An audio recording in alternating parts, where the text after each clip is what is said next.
The sea's cold kiss stings like a blade, but it sharpens my will.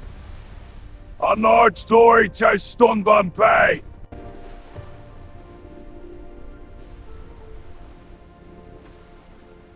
It was the year 865, and Ragnar had sailed these waters for more than 30 winters. He had seen his share of battles and brought home treasures that made other men jealous. But today felt different. The other chieftains back in Norway spoke in whispers. The weathers their thoughts went to modern to turn the same. Some came back with few men and empty ships.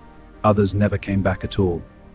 It was not like raiding the monasteries of Northumbria where monks fled at the first sight of dragon ships. It was not like the divided kingdoms of Ireland where one king could be turned against another. This place was different.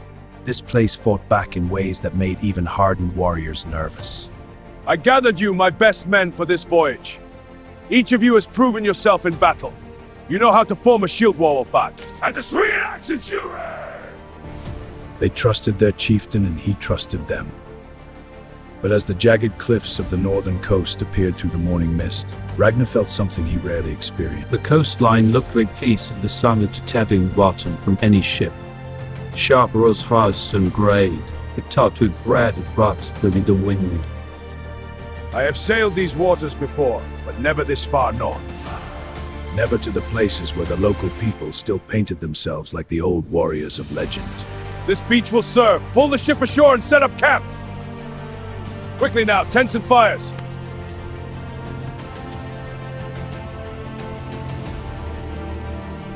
The village they found was empty, not abandoned in a rush, but carefully emptied. The small stone houses still had their roofs. Fishing nets hang on posts to dry. A few chickens wandered between the buildings. But there were no people.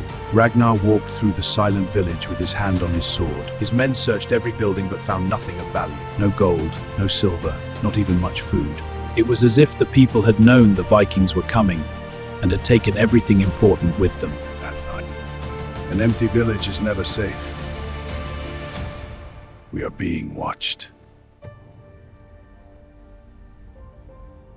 It carried strange sounds from the hills above the beach. Sometimes it sounded like voices, sometimes like animals. The warriors tried to ignore it, but Ragnar could see the unease in their faces.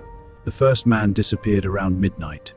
His name was Ulf, a young warrior on his second raid. He had been standing guard on the northern edge of camp. Ulf, where are you, lad? All the men, pull closer to the fires! They formed a tight circle with their shields facing outward. Whatever had taken Ulf had done it silently and quickly. Just before dawn, they saw the lights. They move like torches carried by running men. But they are too far and move too strangely. Spirits. It is magic. We move inland. Find whoever lives in this place. Vikings do not run from shadows and lights in the dark. The beach gave way to rough grass and low shrubs. Then came the hills. These were not the gentle rolling hills Ragnar knew from some parts of England. These hills were steep and covered in thick heather that grabbed at their legs. Between the hills ran streams of dark water that soaked into the ground. The earth here is treacherous. Test every step. Dad! Get him out! By midday, we've lost 2 more. Help! It's pulling me down! Grab my hand! Pull! We're trying! It's like it's alive! Don't let go! It's sucking me in! One more pull! Now! Hold him steady! I'm cutting the ropes! Help! Help! Where is he? He just vanished! This valley is cursed. One moment he was there. The next moment he was gone. There'd been no cry for help.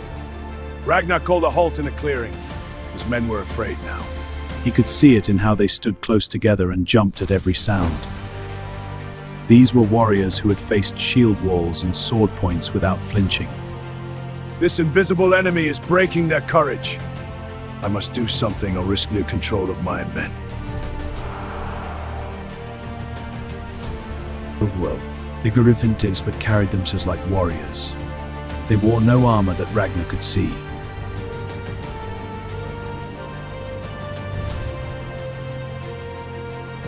Forward! After them! This was a mistake!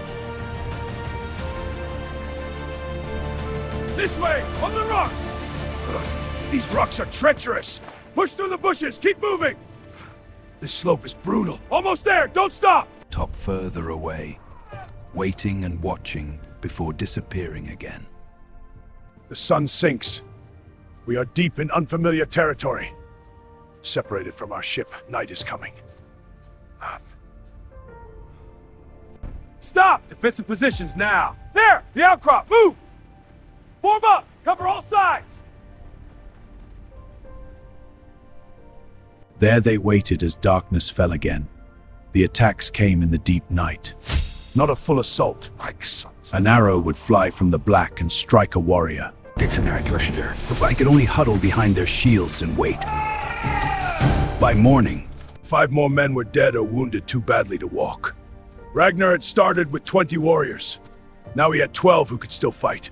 The breakthrough came by accident. Dead, are you? Not yet.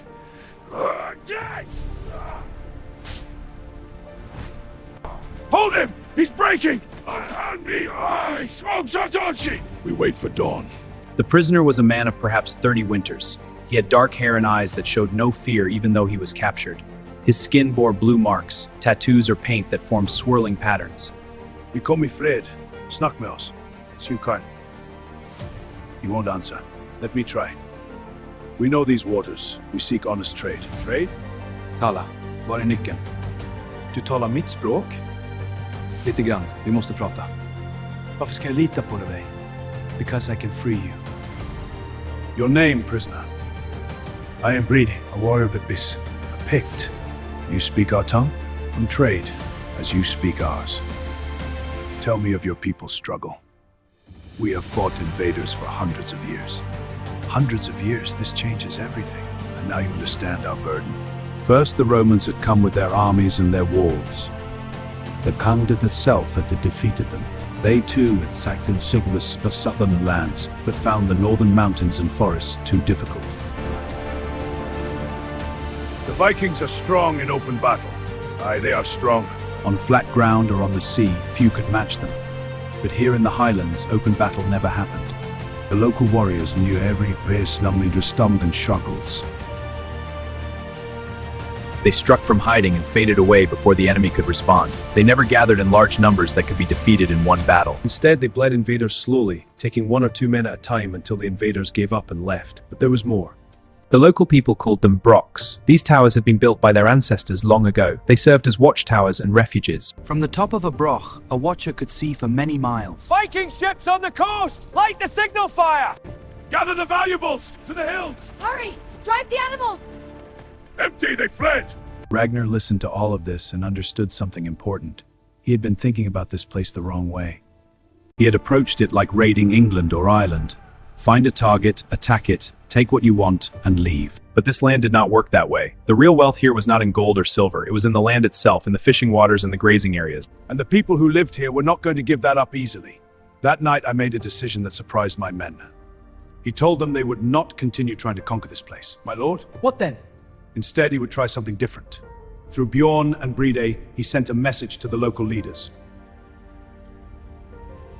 If none came, they would return to their ship and... The Restante Day. A group of about 30 warriors appeared on a hilltop. Through Brede, who we release as a sign of good faith, negotiations begin. I am ready. the talking took 2 full days. The local leader, whose name sounded in my ears, was suspicious at first. I have seen Vikings before. They came, they took, they destroyed, and sometimes they left. But Ragnar offered something different. He did not want to conquer this land. We will fish, farm, and trade. In exchange for the right to settle, we will pay tribute to the local king.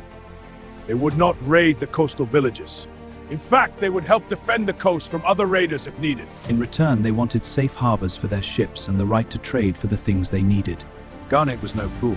He knew that Vikings on the islands could still be dangerous. But he also knew that Vikings who fled the enemy to raid. After much discussion, an agreement was reached. Ragnar and his men could settle on one of the outer islands. They would pay tribute each year. They could trade freely. But if they broke the peace, the full force of the Highland warriors would fall on them. And this time the Vikings would face an enemy that knew how to use the land against them. Months passed. Ragnar's settlement on the island grew. His men were till thousand lords harm. Ragnar, your wife Alpia is Pictish. Her brother hunts your men through the hills. At feasts, we told stories of our peoples. I learned to see the land differently. What had seemed like an enemy became a home. The Vikings brought their skills in shipbuilding and navigation. The locals taught them about the tides and currents. About which valleys flooded in spring and which hills gave the best grazing. May some cure draws strength. Aye, together we are stronger.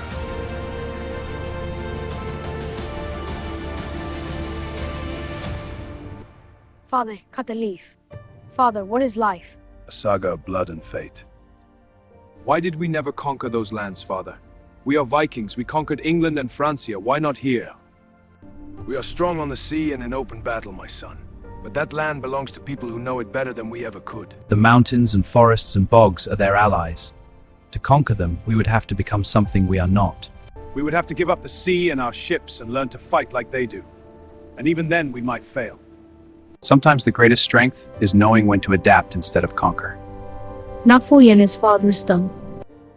I lost them in men learning that some lands cannot be conquered, only respected. The Vikings had swept across Europe, leaving destruction and fear in their wake.